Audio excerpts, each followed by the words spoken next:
আগরতলার নজরুল কলাক্ষেত্রে বসে অখিল ভারতীয় রাষ্ট্রীয় শিক্ষাবিদ মহাসংঘের তৃতীয় ত্রিবার্ষিক রাজ্য সম্মেলনের আসর। সম্মেলনে উদ্বোধক ছিলেন রাজ্যের মুখ্যমন্ত্রী ডক্টর মানিক সাহা। সম্মেলন উদ্বোধন করে মুখ্যমন্ত্রী তার আলোচনায় রাজ্যের সামগ্রিক শিক্ষা ব্যবস্থার অতীত বর্তমানকে উপস্থাপন করেন শিক্ষাবিদ সমারোহে। সময়ের সাথে সাযুজ্য রেখে রাজ্যের সামগ্রিক শিক্ষা ব্যবস্থা সহ শিক্ষা পরিকাঠামো গড়ে তোলার ক্ষেত্রে রাজ্য সরকারের ভাবনা আলোচনায় তুলে আনেন মুখ্যমন্ত্রীর আলোচনায় উঠে আসে শিক্ষা ব্যবস্থার আমূল পরিবর্তনের ধারাবাহিকতাও। পরিবর্তনশীল সমাজ ব্যবস্থায় সময়ের সঙ্গে তাল মিলিয়ে শিক্ষা ব্যবস্থার আধুনিকীকরণের গ্রহণযোগ্যতার উপরও আলোকপাত করেন মুখ্যমন্ত্রী ডক্টর মানিক সাহা। আমরা নিজেরাও যখন স্কুলে যেতাম মনে হতো যে কোথায় এলাম। তো এই যে পরিবেশের সাথে যাতে পরিচিতি ঘটানোর জন্য মুকুল নামক একটা কর্মসূচি আমরা করেছি।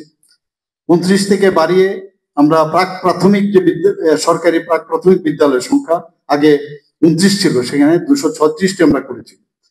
এতে করে প্রায় 13,000-এর উপরে শিশুরা শিক্ষা সেখানে গ্রহণ করছে।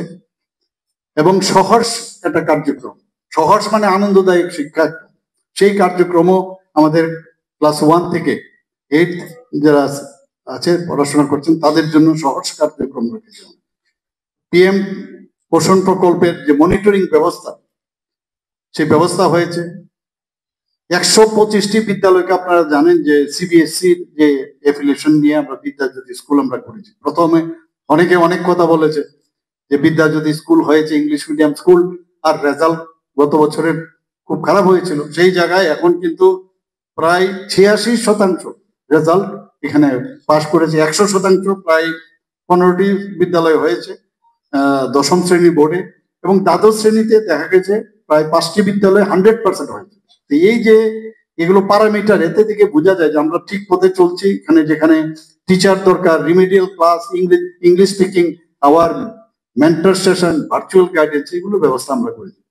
সুপার 30 প্রকল্প আমরা করেছি। সুপার 30 প্রকল্পে এখন পর্যন্ত সেখানে 8 জন ছাত্রছাত্রী IIT পেয়েছে, 13 জন MBBS পেয়েছে, 13 জন NIT তে ভর্তি সুযোগ পেয়েছে। যারা মেয়েরা আছেন, আপনারা নিশ্চয়ই দেখেছেন গ্রামে গঞ্জে এটা বেশি দেখা যায়, যারা মেয়েরা আছেন ক্লাস 9-এ যারা পড়েন তাদের জন্য আমরা এখন পর্যন্ত যারা তাদেরকে আমরা 1,22,500-র উপরে এই যে সাইকেল বিনামূল্যে তাদেরকে আমরা দিয়েছি। রাজ্যের শিক্ষা ব্যবস্থায় শিক্ষক স্বল্পতার কথা এদিন ভরা মঞ্চে স্বীকার করে নিয়েছেন মুখ্যমন্ত্রী।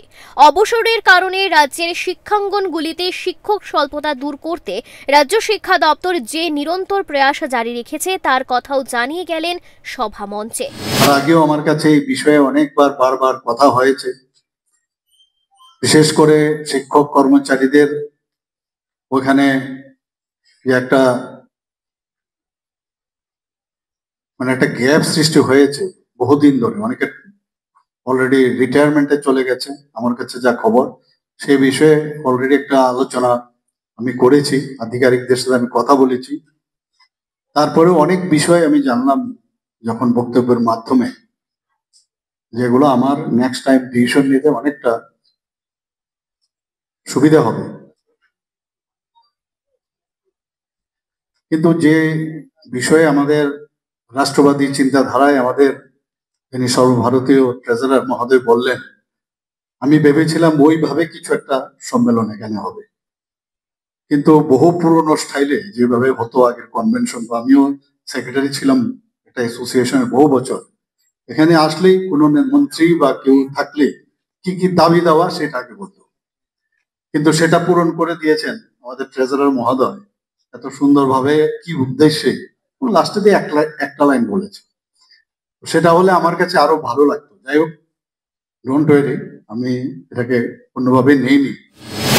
এদিন সম্মেলন মঞ্চে কথা বলতে গিয়ে মুখ্যমন্ত্রী রাজ্যের শিক্ষক কর্মচারীদের দাবি দাওয়া নিয়ে নিজের আন্তরিকতার কথা জানিয়েছেন। পাশাপাশি রাজ্যের সামগ্রিক শিক্ষা ব্যবস্থার উন্নয়নে রাজ্য সরকারের চিন্তা ভাবনার কথাও সামনে নিয়ে আসেন মুখ্যমন্ত্রী। শিক্ষার প্রসারে শিক্ষকদের সামগ্রিক সহযোগিতার কথাও রাখলেন শিক্ষক সমাবেশে। রাজ্য সরকারের ভাবনাকে বাস্তবিক অর্থে প্রয়োগ করার ক্ষেত্রে রাজ্যের শিক্ষক সমাজকে সরকারের সাথে থেকে সহযোগিতার আহ্বানও জানিয়ে গেলেন সম্মেলনে মঞ্চে দাঁড়িয়ে। Bureau report, Times 24 network. আপনার চেয়েও আপন, জুড়ে থাকে বাঁধন, আপনার চেয়েও আপন, আপনার চেয়েও আপন।